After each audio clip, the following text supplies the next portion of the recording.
Good morning, good afternoon, and good evening, depending on where you're watching from in this beautiful world. Today, I am joined in Unsilence Grief by the beautiful Cathy Domoney. Cathy, I'm so excited to have you here. I just want to say a couple of words before I get you to introduce yourself. I came across Cathy through a previous mentor of mine, and Cathy was a beautiful addition to her program, and she was offered to everybody who was there, or your services, I should say. That sounded very terrible the way I worded that.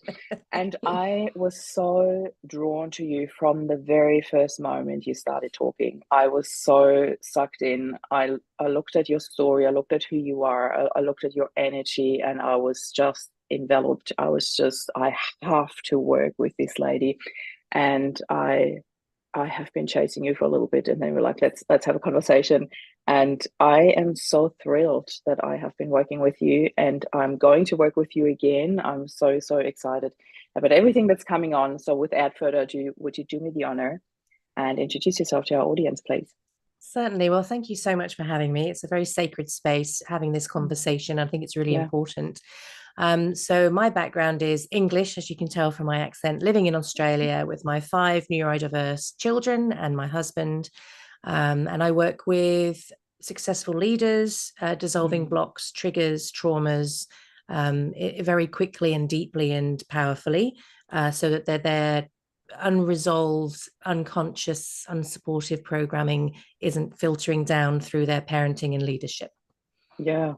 And how important is that? I never forget that moment when I had a realization of, after all the years that I've been speaking, mainly on camera, but then also started speaking to live audiences again after COVID. I still felt this immense fear. And I was talking to you about it, and we were working on it, and I had no idea where it was coming from until I had a very, let me call it a very ancient vision coming on that was life-threatening. It was really scary, and I understand that everybody's got different beliefs about previous lives or not, but that's what it felt like to me, like a previous life memory. And we dissolved that fear, and I stood on stage afterwards, and I felt so comfortable. I Mm, don't know if I could have done that without the work that you offer. It was really incredible, and I thought, how debilitating would that be to run around with that fear as a keynote mm, speaker? This would have taken me so much work every single time that I would step on stage. I'm like, why would I do that? Why can't I yeah. just let go of it? And yeah, the way you work is just, it makes it feel effortless, but it is incredible, really incredible. So I would love to hear a little bit more about your story with grief, because that was the reason that you said, I need to come on. Let's talk about Mm. this. I have a story to share. And I said, I'd love to have you. So um, I'll let you decide where you would like to take this journey, where you would like to start this journey. Sure. So, my biggest grief has been my father. Hmm. So we emigrated, and that was hard. You've got a lot of guilt around that, when you leave your sort of older parents and you Mm. you start a new life, but you've got to make the right decisions for your family and your children and their future. Yeah. And so I was always very, very close to my dad. Mm. Dad and I were very similar. I nearly said are very Mm. similar. So it's so strange, the whole Yeah. grief process. It's such an Yeah. odd thing. And so dad had cancer. And ironic because he was so healthy, he didn't smoke, all of those sorts of things, but he just, yeah, Hmm. it is what it is. And he managed to come out one last time before he passed. But that was a Mm. strange time because when I said goodbye to him, I knew that was the last time I was going to see him alive. Yeah. And that in itself was very sort of unsettling, unnerving, because Hmm. I knew that's the last time I'm going to kiss him, hug him, Yeah. touch him. Do you know what I mean? I knew because Yeah. that I knew I wasn't going to see him again. And then when he did die, it was such a strange experience because being removed from the situation, being over the other side of the world, Mm. um, I was sheltered a lot from the end of his life, which Yeah. is a double-edged sword, because Mm. one thing is you weren't there to experience it, and so therefore I still go into make believe that he's at my childhood home still doing the Mm. garden, right? So Yeah. that just gives Yeah. me comfort that I Yeah. had, that's where he is, he's in the garden doing his thing in England. um and the other thing was, when I heard him on the phone and him struggling for every breath, I Mm. actually drove to school to pick up the kids after they'd been there all day, and I was just crying and praying for Dad to leave this earthly plane, because I could Yeah. hear the struggle in Yeah. every single breath. And that was a strange thing to be praying, please take my dad now. Dad, you can leave Yeah. now. It's okay. Don't Mm. fight for us, because Yeah. I could see he was really fighting to stay, but it was Hmm. obviously very, very painful for him. So that was very odd. And then when he actually did pass, the only thing I can describe it as is the biggest sense of panic I've ever felt in my life. Yeah. Just the thought that, well, I'm not going to see him again. I mean, Hmm. yes, the afterlife, I get it. I Mm. am a convert. I do believe there is something after we die. But it was that panic of, well, I can't just phone him when I want to. And I Yeah. can't just ask him questions. And I can't, my dad's not there anymore. And it was this weird, desperate panic that I felt. And Mm. then, of course, navigating my emotions with my children's emotions, because they're obviously Hmm. all neurodiverse, and then trying to Yeah. be present for them whilst managing my own grief. And I remember one day, one of the kids said to me, "Oh, what about grandpa, mummy, grandpa?" And one of my other boys went, don't mention grandpa. Wow. Don't mention grandpa, you'll upset her. And I said, Yeah. darling, I'm upset either way. Yeah. I said, it's okay to talk about this. It's okay to talk about grandpa. Yes, it Yeah. hurts, and it's supposed to hurt, because Mm. that's an indication of how much we loved him and Mm. still love him. So it's okay. And it was really about being able to model grief to my kids and say, it's okay to not be okay. It's okay to show vulnerability. It's okay to cry. It's okay to hurt. Like, it Yeah. hurt. It physically hurt me. And it's okay to share that. But also on the other side of it, one of my sons was he must have been about 10. And we, with this household, because everybody's neurodiverse, it could be a very serious household. Hmm. So we inject humor into every situation we possibly can. If everyone's getting super tense, I'll start singing opera, and I make everybody else sing opera back to me, because we I love just it. need to like break the tension here, guys. This is not, this is okay. It's okay to have these differences, and it's okay to work through it. Mm. And so my son at the time was writing a joke book, Yeah. and he came in, like, I don't know, 3 or 4 days after Dad passed, and he said, "Hey, Mum, can I tell you a new joke?" And I said, "Yeah, sure." And he said, what did my grandpa say before he kicked the bucket? And I sort of went, I don't know. What did grandpa say before he kicked the bucket? He said, "Do you think I can kick that bucket?" And he said, "Do you think that's funny, Mum?" And I said, "Not so funny," because I Oh said, "My God. dad's just died, hasn't he?" And he went, "Oh my God." He said, "I didn't even think of that." But Oh we were able God. to just, it was Yeah. okay. It was okay. And Yeah. then, like, a couple of days later, because I said we are a very humor-based family. And a couple of days later, he said, "Oh, Mum, can I tell you a joke?" I said, "Is it about my dead dad?" He went, "Let it go, Mum. Just let it go." And we laughed. So it's Yeah. okay to cry. It's okay to laugh. It's okay Yeah. to have all of the emotions. Yeah. Laughing when you're grieving doesn't mean you love the person any less. Yeah. It just allow the whole human experience, because Oh, we had it with them when they were alive, and we're going to continue having that with them when they pass. I love so much that you say that, because I always make a point about this. I really want to highlight something here, because you said before, it's okay not to be okay. And I fully support that, of course. If I'm always like, you have to allow your emotions to be expressed. You need to express your emotions. Unexpressed emotions are just very unhealthy for us. Yet there is also the flip side, what you just said. All the emotions are okay. And one of my dear friends, Christopher Krupa, he has lost his son, and he said to me, "It's okay to be okay." And I was like, Mm, "Whoa!" That was such, mm, in a nutshell, allowing to be happy, allowing to heal, and that is the thing that I'm always about. You are allowed to heal. So I always feel that people don't really need as much help in the grieving because the sadness, all of that, that happens quite automatically. Some people do because they haven't learned how to express emotions and keep it all in. But then there's also that you are okay to be okay. You're allowed to heal. You're allowed to Mm, be happy. You're allowed to laugh, and you show that so nicely in your family. When there's tension, when there's just emotion overwhelm, we can make a joke about it. We can bring lightness in, and that's what I love so much about your story here as well. thank you.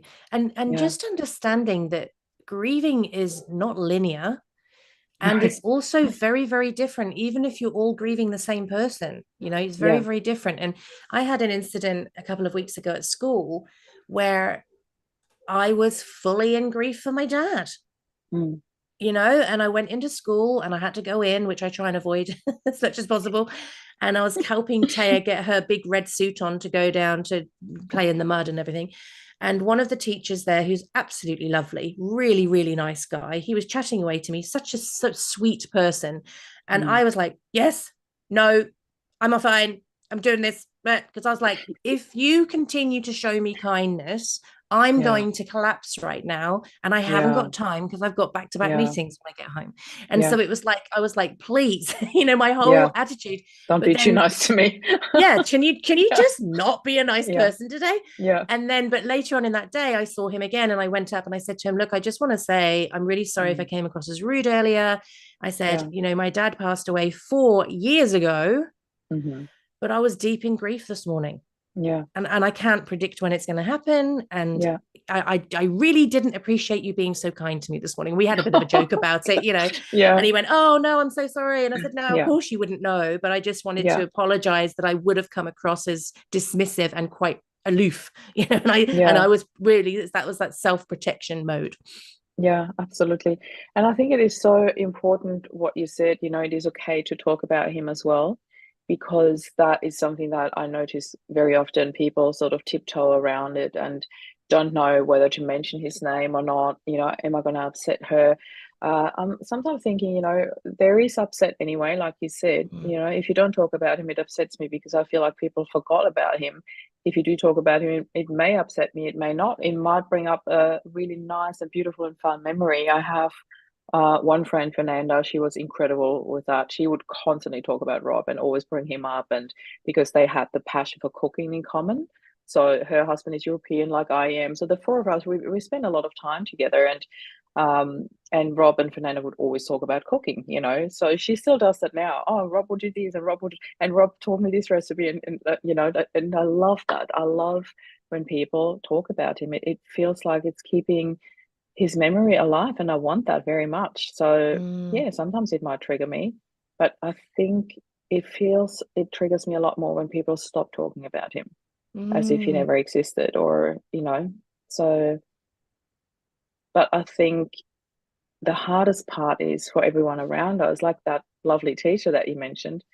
We don't know what's going on in the other person, and that might change by the minute. So yeah, there's not really a one word answer for how do you actually deal with that. This mm. is why I find these conversations so important. Yeah, I think adding on to what you're saying about the sharing of grief and the sharing Mm. of story, right? Because our stories define us, our Yeah. stories are who we are. They're so Yeah. important. That's the piece for me that was missing because nobody here in Australia knew my dad, Of had course. Yeah. no history with my dad. Yeah. All of the grieving took place in England.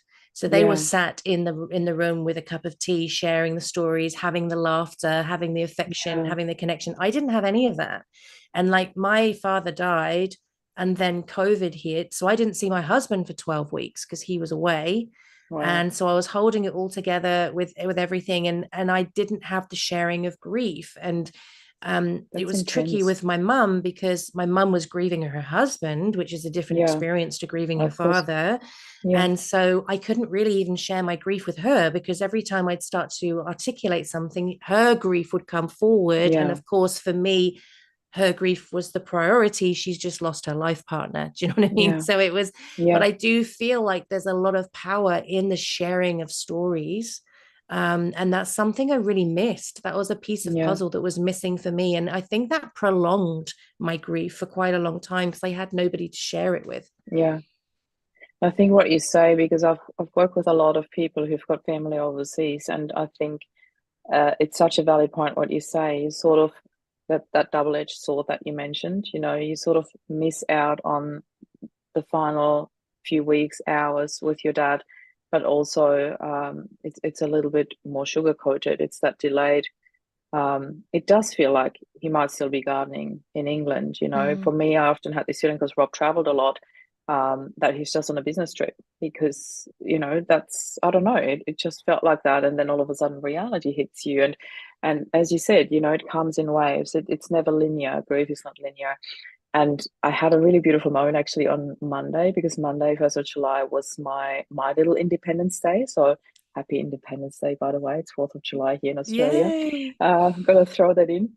So my little Independence Day, I had 20 years in Australia on Monday, and I was sitting with a bunch of my closest friends, and a memory of Rob came up, and we started talking, and a couple of people shared, and I thought it was so beautiful. It was, Mm. nothing that I had planned, or was, yeah, it was a little bit unexpected in a most beautiful way.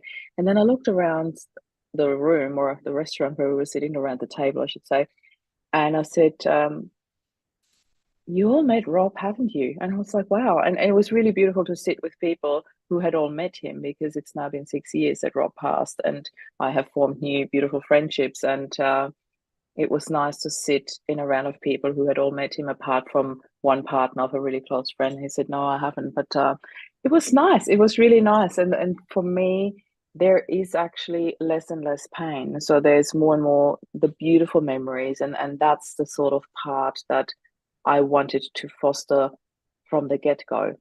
Mm. I'm a big Mm. believer that all these pain memories, they come up anyway. They're often triggered by music or movies when you watch them, and I could not believe the first couple of months, or actually a couple of years, every time the boys and I chose a movie to watch, no matter whether it was an action, thriller, comedy, whatever, the dad would die in the movie. And Ugh, at first there was lots of tears, and then far there was like, out. and then we sort of started joking about it in a Mm. in a very bizarre way. But we're like, Yeah. what on earth, Yeah. how is this possible that there's a dad passing again? It's just, I mean, I was also glad that we could then joke about it. It's a bit of sarcasm there, and there are certain Mm. things that you're only allowed to talk about when you have actually experienced it. If you Mm. would talk about that for somebody else and you haven't experienced it, it would be very cruel, actually. But Mm. there's a sense of humor that kicks in that is okay to have if it helps you in the healing process. That's my opinion, anyway. Mm. It's so Yeah, interesting, the thought process as well, because I remember when my dad passed, for the first few months, a new film would come out, and I'd think, well, dad will never see that film. yeah, So everything was anchored to, well, dad won't experience that. Well, dad yeah, won't know that piece of yeah, news. Well, dad won't be able to. Do you know yeah, what I mean? It was such yeah. a weird thing. But I know that I was driving along. I can't even tell you. I don't know the day my dad died, interestingly. Mm, I can never yeah, remember the date, which is mm, so weird. I can never yeah, remember it. And I suppose yeah, he's just so present, omnipresent in my life, that I mm, don't need to remember a particular date. Some people do, and I honor that. And yeah, there's everyone does their own thing. But yeah, it's very strange for me that I can't mm, actually remember that date. yeah, Um, but one day I was driving along and just thinking about it and feeling very tearful. But I hit a point of gratitude for my grief. mm, And that was really transformative for me, because I mm, thought, some people do not have a father like I had.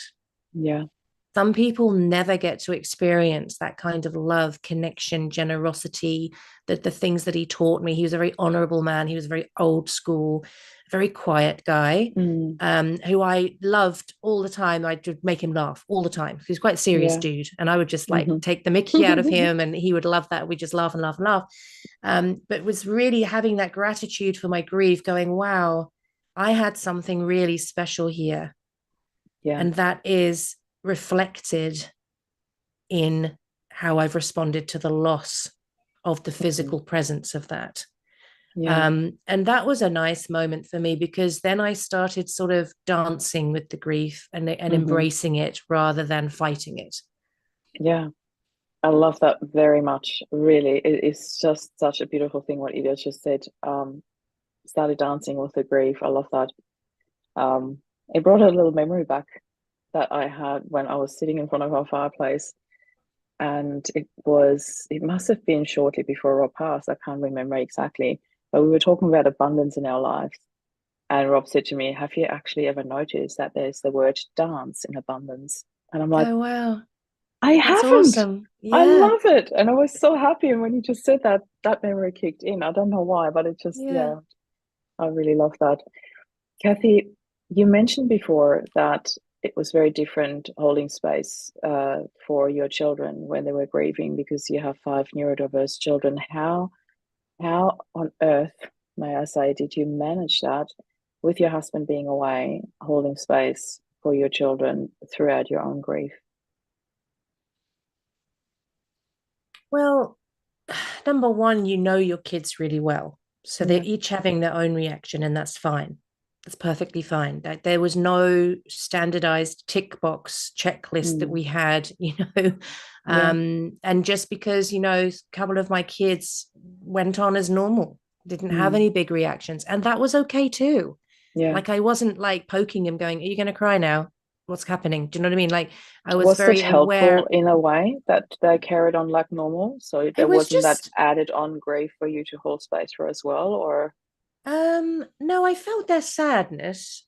okay. But of course, as well, their grief was different because the younger three didn't know my dad as well, Mm. and the older two did. So that their grief was different, felt on different levels, because they had a different experience with their grandfather.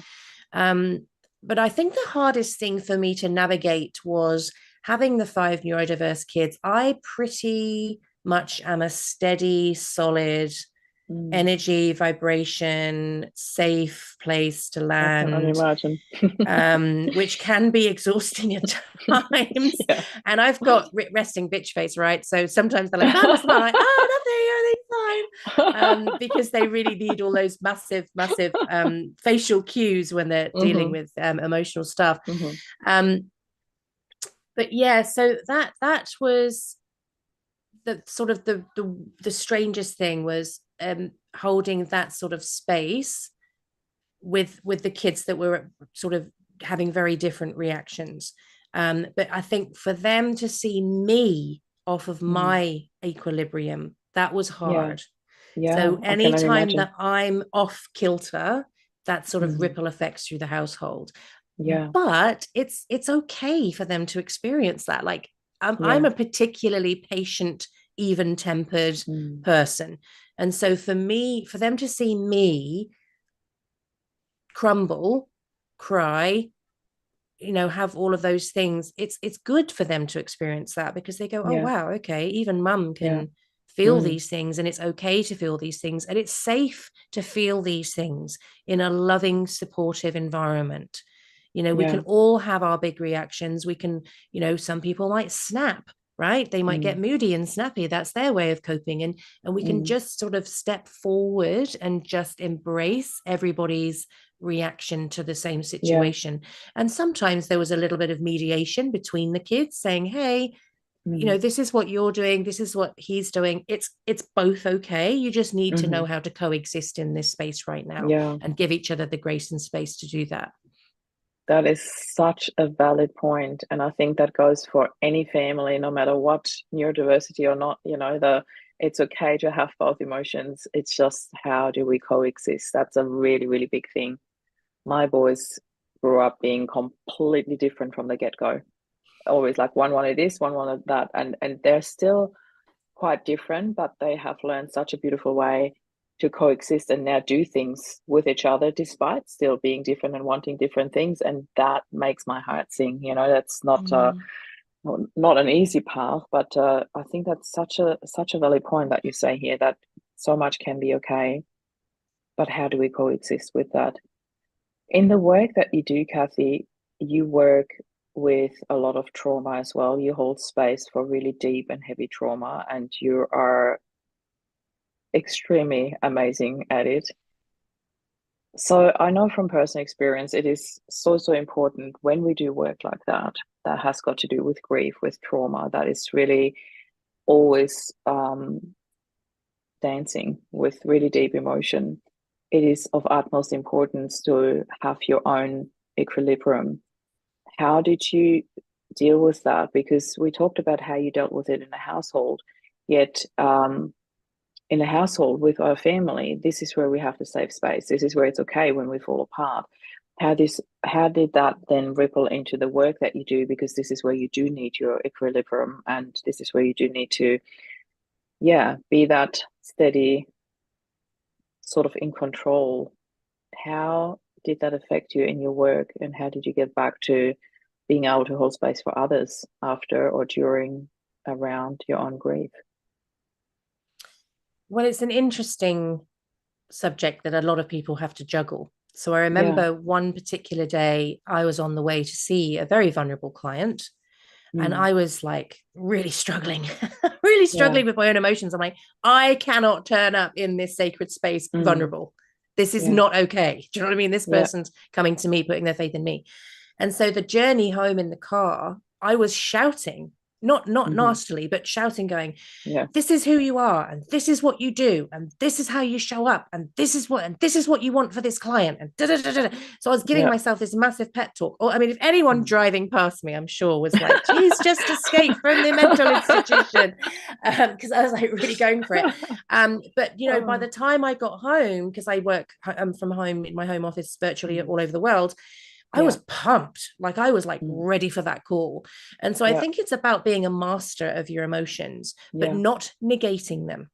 Yeah. So on that particular day, I just didn't have the opportunity to work through that big grief in that moment because I had Yeah. clients to serve. So I Yeah. I changed my mood, I changed my thoughts, I reversed the cycle. Okay. Yeah. However, by the weekend when I had open space, I surrendered to it and I Mm. felt the feelings. Yeah. And I'm a big advocate of that. I'm the sort of person who has a very full life, and it's not always convenient for me to fall in a heap Yeah. and cry. Do you know what I mean? It's just Yeah. not. I have responsibilities, you know. Yeah. But if I know that I've had to put a pin in it, I will make sure that I will hold space in my own experience to unpin it and Hmm. feel the feelings and work through it, because I know through the work that I do that when we try to suppress this stuff, Hmm.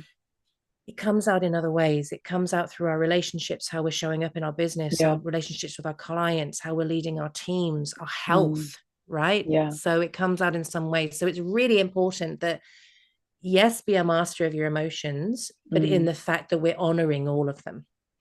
Yeah.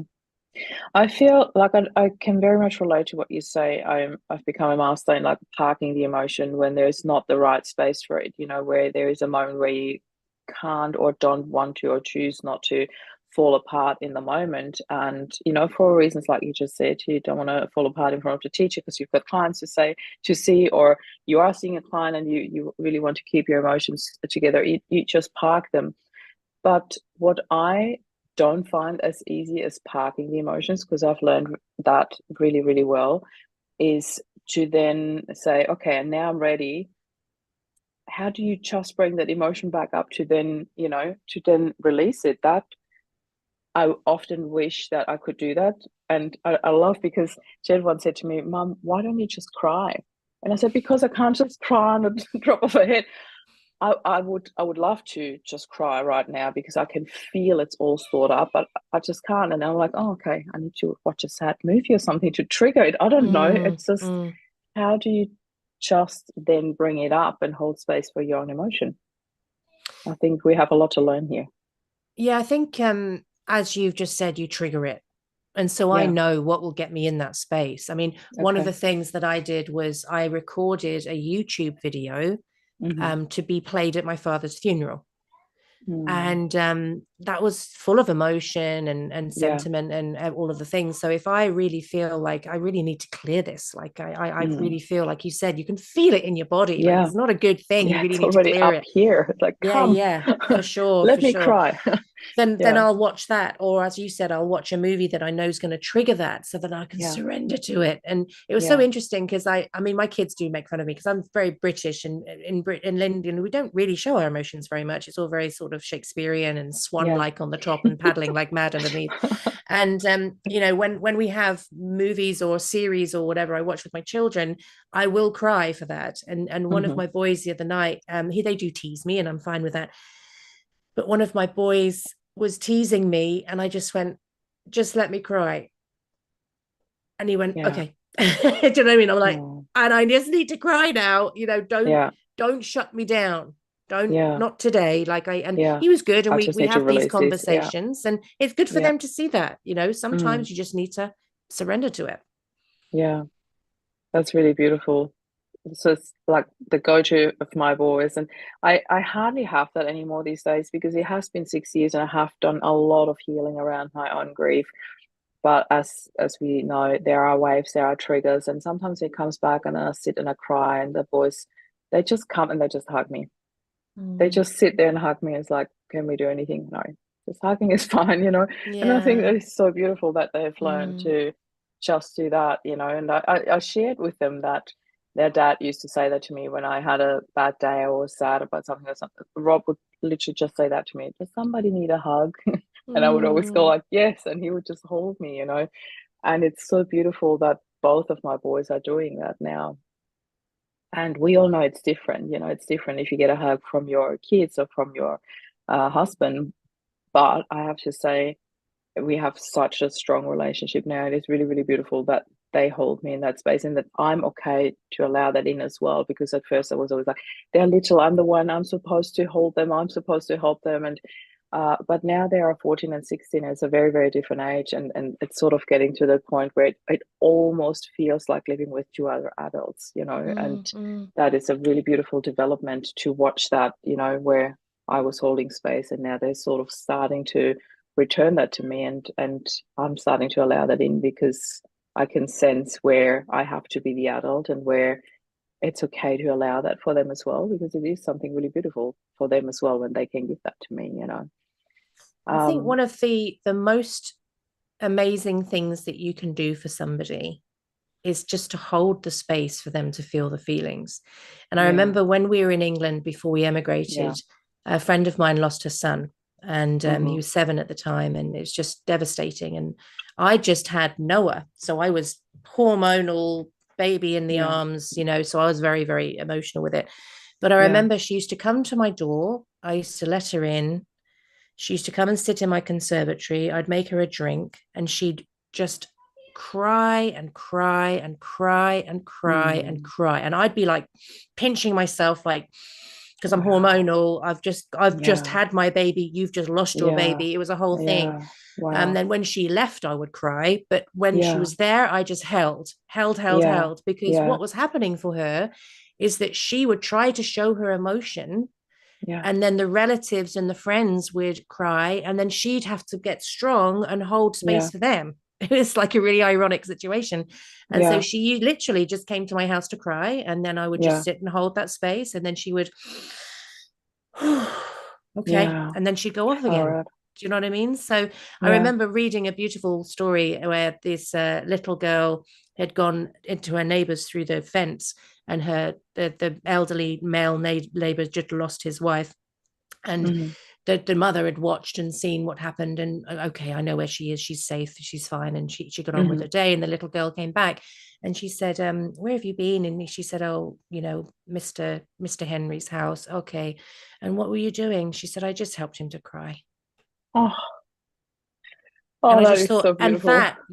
that is everything Oh, yeah. right there, because we're taught to go, oh, don't cry, oh, let me fix it, Yeah. let me make you feel better, Yeah. let me. Well, actually, just let me just surrender, let Yeah. me just hold this space for you where it's safe, Exactly. I and think that's the you can most do what you need to beautiful part. do. Yeah. Mm. For us, all of us to learn to hold space. We always have the feeling we need to fix it. We need to say something, and then those really empty one-liners come out like my condolences, and that doesn't help at all. Just learn to hold space. You don't need to say anything, just be there. Cathy, I was just want to say almost, we're actually already past the time, but I don't mind. I just want to ask you a couple more things before I let you go. Please share a little bit more about how you actually help people in this space when they have trauma, when they have adversity that they dealt with. How is it that you help people? And then I'd also like you to share how people can actually get in touch with you. Sure. So I'm very fierce when it comes to my clients. Mm-hmm. So my kids said to me the other day, "Mum, you look like a drama teacher." Okay. I said, I like drama teachers. There's nothing wrong with that. I But own when it that. comes, yeah, it's fine. When it comes to working with clients, I am fiercely maternal. So they are a warrior. I'm there to hold them in this very sacred space. It's a very intimate space that demands a deep level of trust. Yeah. And so I am the mama bear. Like there's nothing more fierce than a maternal person protecting her young. And so it's not in a condescending, patronizing way. It's in a, this is my person, this is my client, and I will defend this client with every last breath of my body. And then we go into the sessions. I've been very lucky to work with the most exceptional teachers in the most cutting edge trauma techniques, and I combine them in a different way for each client, so every experience is completely bespoke depending on what that client needs. But I go in with this fierce, let's go, let's get your power back, let's get you I back can into vouch for that. You warrior, do. because I have got to, as you know, Marie, I will say and do whatever I need to say and do to get my clients there. So I've got I do swear at times, and whatever needs, what my clients need, but it is this sacred, it's like a primal place. And when I'm with a client, we're the only two people in the world. It's just me and them. And that I can absolutely vouch for. It really is. There's such a sacred space, and what I really love is that I never felt rushed or pushed. I always felt like I have all the time in the world, and if we would sit there for hours, not that we would. But yeah, we had some long sessions as well, and then I always had the feeling that there was the space and time for it, and you really helped me, like, as in, there was no depth too deep where I could fall. You were there, and I really love that. Such sacred space that you hold. It's incredible. I will put the link how people can get in touch with you in the show notes as well, but can you just let us know where would you like people, or how would you like people to touch base with you if they go like, I need to work with this woman? Well, the best place is my website. So I've been as transparent as I can possibly be, because people really need to step towards me feeling like they trust me. If you don't like my voice or my accent, I'm not the girl for you, because I talk a lot during sessions, as Miri will contest to. And so go to www.cathydomoney.com, which is CATHYDO money. I have been accused of being a con artist, but I can get my marriage certificate out to show you that my name is Domoney. And just explore there. There's some free stuff on there for you. There's some mini courses. Working one-to-one to me is more of an investment, because I do get profound results really quickly. And so you don't need to spend, like one of my clients spent 25 years on a psychologist's couch weekly with no results, had 3 sessions with me, and was a changed person. So so it's, and I it's love a very that concept. sacred That's space. what drew me to you as well. 3 sessions with Anne-Marie. And I was like, oh, I need that. And it was incredible. It was incredible to let go of that fear, that came up for me. It's just, And one of the things that's still, and I've shared this with you before, but I'm happy to share it here as well, that the one thing that still echoes in my head, that thing that came up for me was I know who I am.